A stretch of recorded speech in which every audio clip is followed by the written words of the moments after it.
Hello friends, welcome to Study India. और ये भारतीय इतिहास की सीरीज़ चल रही है और जिसका आज मैं छठा चैप्टर करा रहा हूँ। छठा अध्याय जो है 16 महाजनपद। ठीक है, 16वीं शताब्दी ईसा पूर्व का महाजनपद काल। ओके। तो गाइस, जिसने भी अभी तक हमारी भारत की इतिहास की सीरीज़ देखी नहीं है, अभी तक मैंने 8 से 9 वीडियोज़ उसमें बना दिए हैं। तो आप जाके उन्हें ज़रूर देखिए। वो एग्ज़ाम के पॉइंट ऑफ व्यू से वेरी वेरी वेरी इंपॉर्टेंट है, क्योंकि वो फैक्ट बेस्ड है। और आपको सामान्य बुक में आपको मिलेंगे भी नहीं, जिस हिसाब से वो फैक्ट तैयार किए गए हैं। तो चाहे आप पीसीएस लेवल का एग्ज़ाम देते हो किसी भी स्टेट का, और स्पेशली उत्तराखंड पीसीएस का जो अपर पीसीएस अब होने वाला है, और यूपीएससी प्री और ऑल एग्ज़ाम जो ग्रुप सी के अंदर अंडर आते हैं, उन सभी पोस्ट के लिए सामान्य अध्ययन का जो विशेष योगदान है, जिसमें हिस्ट्री का बहुत मेन कंट्रीब्यूशन है। हिस्ट्री के 4 से 5 क्वेश्चन हर एग्ज़ाम में आपको मिलेंगे। और अभी एंसेंट हिस्ट्री ऐसा एक पार्ट है हिस्ट्री का, जिसमें मोस्ट ऑफ द कैंडिडेट छोड़ के आते हैं क्वेश्चन, क्योंकि एंसेंट हिस्ट्री कोई पढ़ना नहीं चाहता, क्योंकि उसमें जो है उसमें कोई पढ़ने में कोई इंटरेस्ट नहीं आता लोगों को, तो इसलिए वो उसे छोड़ देते हैं। और वही बहुत बड़ी गलती बन जाती है उनकी, जिससे वो कुछ नंबरों से रुक जाते हैं या उनको हो नहीं पाता सिलेक्शन, क्योंकि वो मेडवल में ज़्यादा इंटरेस्ट ले लेते हैं। मॉडर्न में तो इंटरेस्ट सब ले लेते हैं, लेकिन एंशियंट हिस्ट्री ऐसी है जिसने इसे पूरी तरह से कवर कर लिया। और जो मैं पढ़ा रहा हूँ उन फैक्टरों को अगर आपने कवर कर लिया, तो आपका एंशियंट हिस्ट्री बहुत अच्छा तैयार हो जाएगा। तो ज़्यादा टाइम ना लेते हुए मैं शुरू करता हूँ आज का जो हमारा अध्याय है, छठा अध्याय, महाजनपद काल। तो देखिए, हमने बौद्ध धर्म पढ़ा, जैन धर्म पढ़ा। तो बौद्ध धर्म जैन धर्म के टाइम ही ये महाजनपद काल का उत्थान हुआ। तो महाजनपद जैसे टोटल 16 महाजनपद थे। जो सबसे शक्तिशाली महाजनपद था वो था मगध।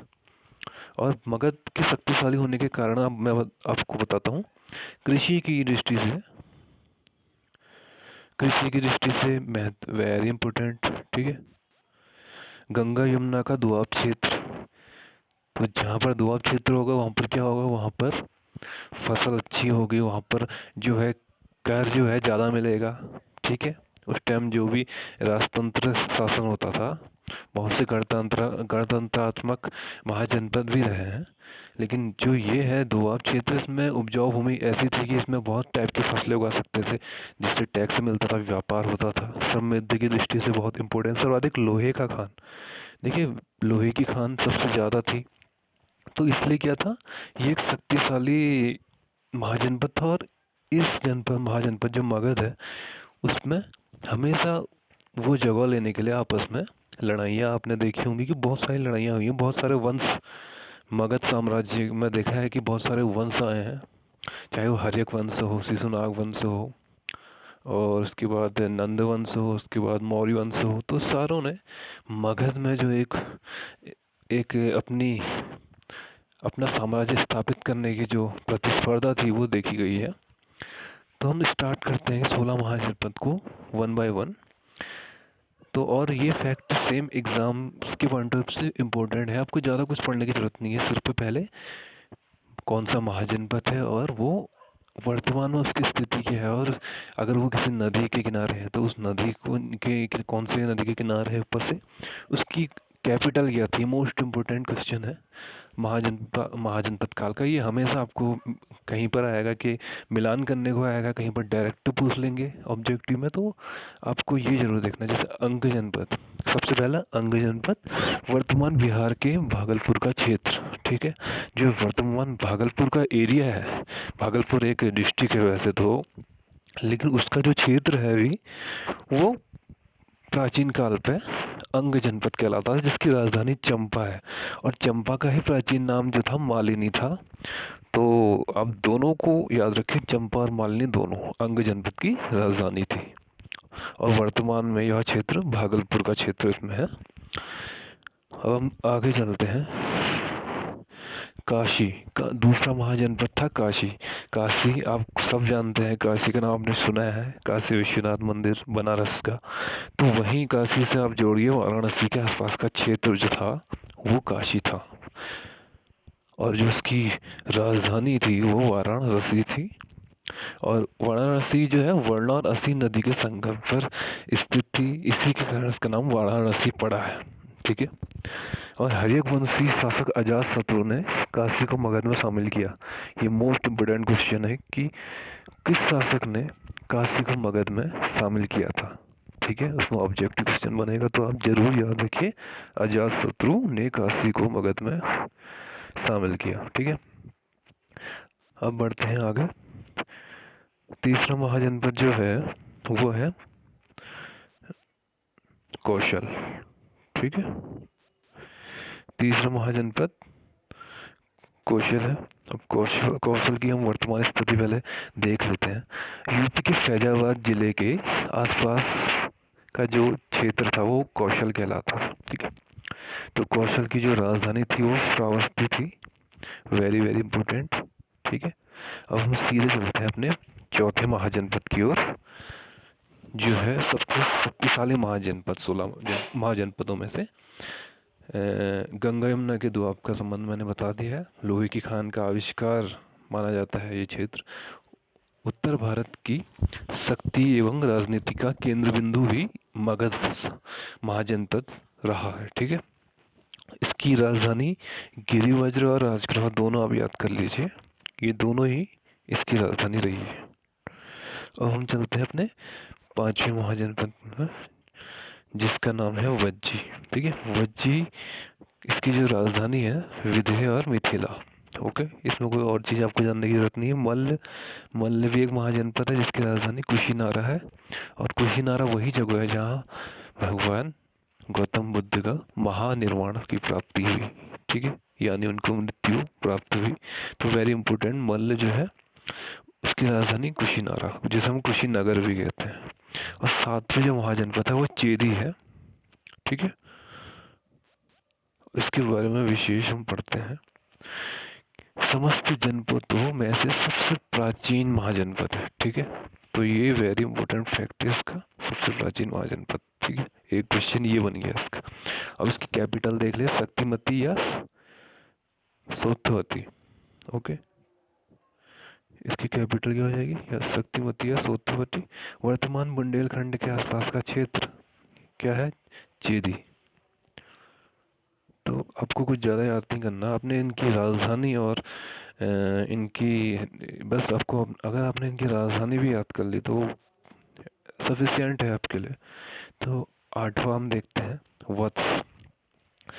वत्स क्या है, महाजनपद रहा था।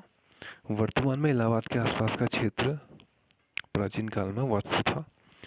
राजधानी हम सब जानते हैं कौशाम्बी।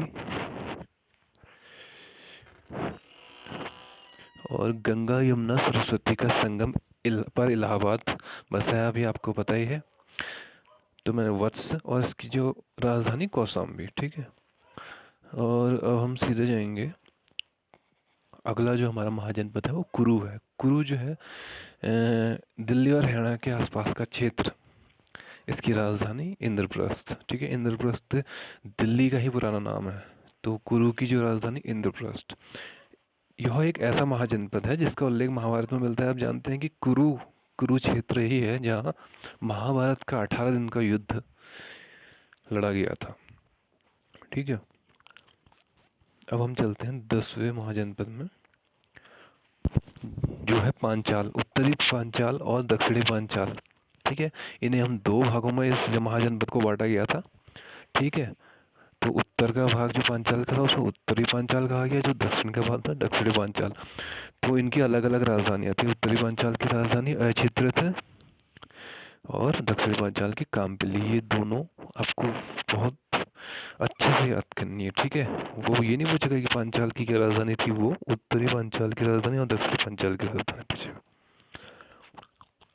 ठीक है, अब आगे बढ़ते हैं, चलते हैं। अगला महाजनपद जो 11वां है मत्स्य। इसकी राजधानी विराटनगर और यह राजस्थान के वर्तमान में जयपुर के आसपास का क्षेत्र है। अगला जो है 12वां महाजनपद वह है सूरसेन। इसकी राजधानी क्या थी? मथुरा।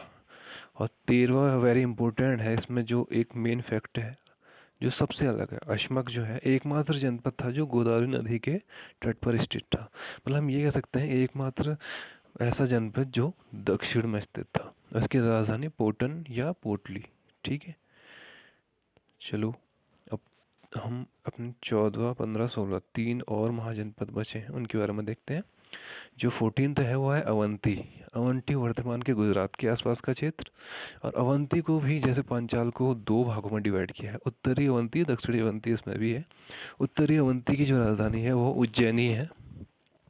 और आप जानते हैं कि उज्जैन महाकालेश्वर मंदिर है जहाँ शिप्रा नदी के किनारे, तो वहीं एक महाकुंभ भी लगता है। तो ये उज्जैनी नाम से ही उज्जैन वर्तमान नाम वही है। और दक्षिणी अवंती जो है महिष्मती। ठीक है, तो दक्षिणी अवंती की राजधानी महिष्मती और भीलवाड़ा का संबंध महिष्मती से है। अब हम पढ़ते हैं 15वां जो हमारा महाजनपद है वो गांधार है। वर्तमान पाकिस्तान के रावलपिंडी एवं पेशावर जिले में स्थित है। तो राजधानी तक्षशिला और बौद्ध शिक्षा केंद्र आप जानते हैं। उड्यंतपुर, इसे उड्यंतपुर भी कहते हैं तक्षशिला को, प्राचीन काल में कहते थे मतलब। तो क्वेश्चन यहाँ से ये भी बन सकता है कि इनमें से कौन सा महाजनपद अब पाकिस्तान में स्थित है, तो उसमें गांधार आपका सही हो जाएगा। बाकी राजधानी आप जरूर याद कर लीजिए। अब हम चलते हैं अपने आखिरी महाजनपद में जो है कम्बोज। Very very important. वार्ता शास्त्रोपजीवी शब्द कम्बोज के लिए प्रयोग किया गया, तो वार्ता शास्त्रोपजीवी शब्द कम्बोज के लिए यूज़ किया गया था। ठीक है, तो ये जरूर याद करना ये शब्द। और इसकी जो राजधानी है वो हाटक है। ठीक है, और कम्बोज घोड़ों की असली नस्ल है एवं बहुसंख्यक। कम्बोज का जो अर्थ है वो है घोड़े की असली नस्ल एवं बहुसंख्यक। ठीक है, तो हमने 16 महाजनपद काल में जितने भी 16 महाजनपद थे उनके बारे में हमने जाना, जो परीक्षा की दृष्टि से बहुत इम्पोर्टेंट है। तो बने रहिए हमारे साथ और चैनल को सब्सक्राइब जरूर कर लीजिए। और